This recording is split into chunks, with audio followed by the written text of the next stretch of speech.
Hello, it's me. It is. Galen's got Parkinson's. I want to show you something. Look.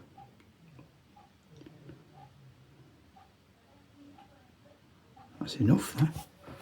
My old cowboy hat. Why is there a cowboy hat on a white table?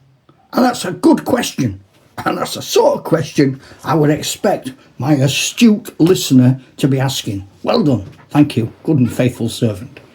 I read yesterday a post, and it was from somebody. I'm not saying who. I said that us older gamers, and I'm an older gamer, I'm nearly 70, we are stopping young people gaming because we have such fancy kit and we have such knowledge, and the rules and books and everything's so expensive, and the skill level you've got to have to paint figures, just putting them off. New people come to the hobby and they look at it and they go, I can't do that. I can't do that. Right, why? We're making that happen because we're not welcoming then in that case, are we? So, I'm going to show you a game I've made up. Literally just made up. And I've got a white tablecloth and I've got one dice. Okay, that's it. But I do have some figures.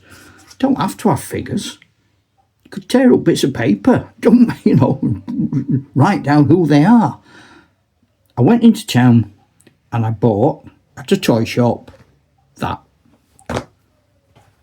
It is a bag of random, broke, and generally weird Western things. Okay? All I've done is I bought it, emptied the bag out. I don't know what I've got. What have I got? I've got a sort of a dodgy chuck wagon. dodgy chuck wagon with no horses. I've got a teeny weeny little Indian. Let's come back a bit, see what's the crack here. I've got a great big cowboy. I've got some floppy legs. I've got another big cowboy. Right, I've got a game. Those are swappy bits. I don't need them. I've got a game. I've got some scenery. I've got a bush. Pardon the expression. I've got 2 bushes. I've got a little dude there. I don't know why he's got no legs. Right, okay. It's not the most successful bag of stuff, but I managed to get 2 bushes out of that. Okay, get rid of that. Still good. I don't need that. I don't need the chuck wagon. I don't need that, whatever that is. Right, so there we go. Oh, my missus is going to go bonkers. I've got some on a white tablecloth. I'm in the poo. If you are new to wargaming and this is your introduction, you will get into some serious trouble. I remember once my mum and dad didn't have a lot, and my mum got a job. She was a cleaner, and she got a job and she was dead chuffed. She bought for me and my brother they were like candlewick bedspreads. Do you remember them things? And they were sort of an aubergine, deep purpley colour. In the sort of mid-70s, so it was all the rage, aubergine. People that have an aubergine wall. Not made of aubergines, painted that colour. So she got this thing, and my brother and I shared a room, and in between our beds there was a table, and we used it for wargaming on. And I was painting some figures with my Humbrol yellow enamel, and I picked the top off with a screwdriver, and the yellow paint and the lid went splat right in the middle of the brand new purple candlewick, that my mum had just bought.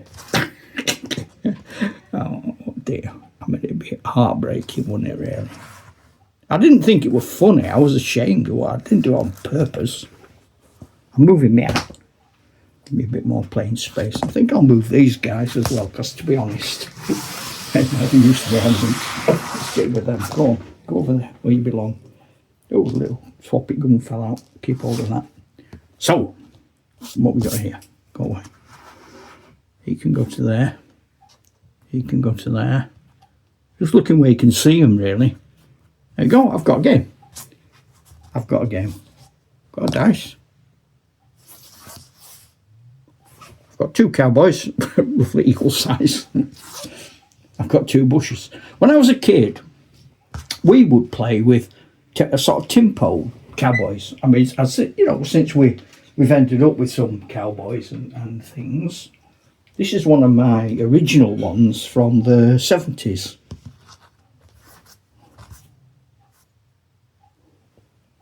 Britain's Limited.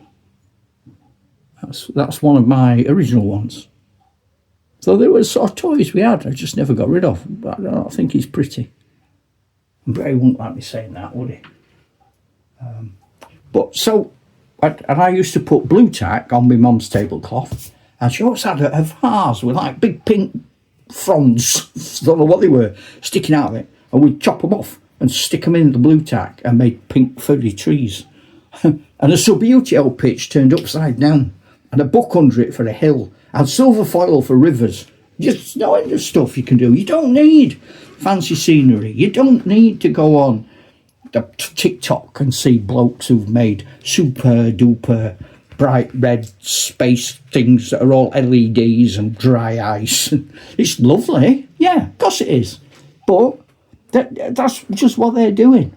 I'm quite happy. This is a game. I've no rule. I don't know what the rules are yet. I'm going to make it up now. So, right, okay.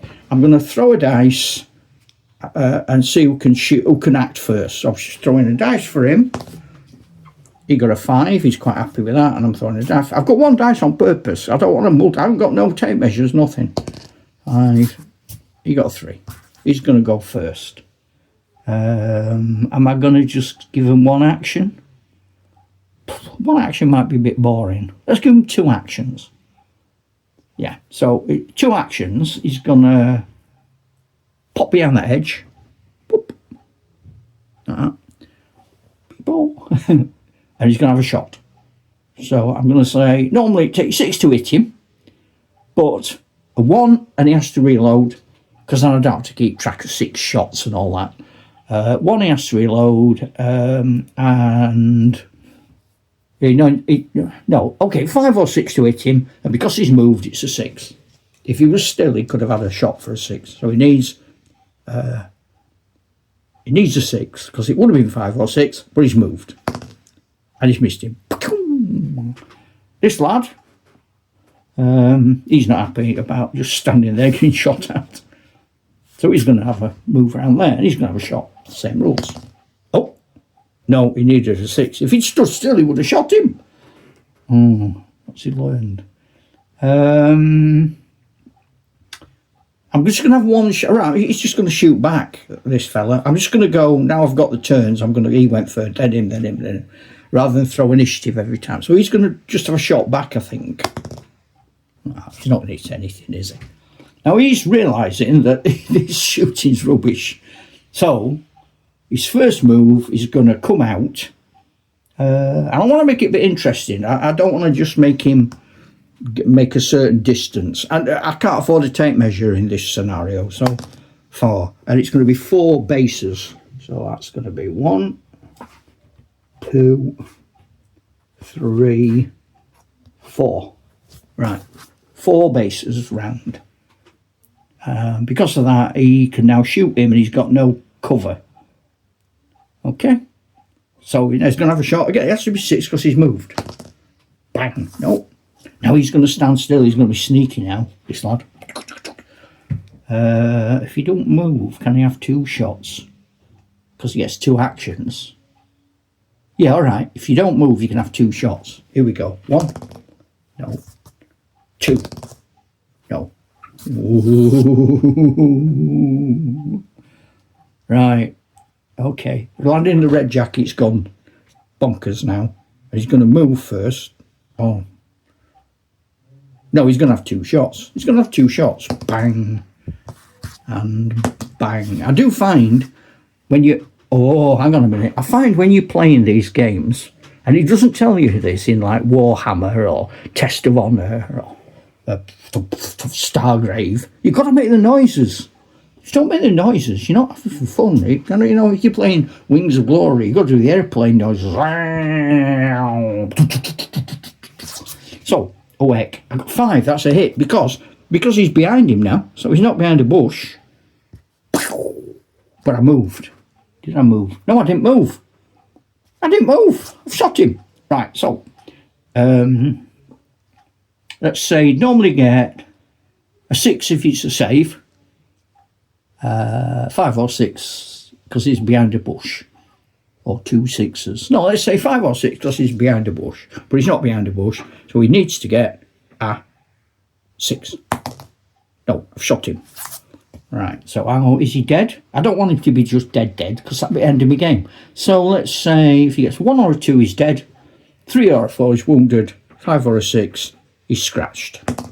Oh, he's scratched. I'm going to shoot back. Right. Biff. Oh, I shot him. I've shot him once. I've shot him once. Right, whatchamacallits. I got a 6. He's got safe. So 1 or 2, he's dead. Oh, he's dead. Boing. Do not forsake me, oh my darling. There you are. So all you people who say wargaming is expensive, you need fancy scenery, you need fancy rules, you need to have all sorts of this, that and the others. No, you don't. So nanas to you and ta-ra, Chuck!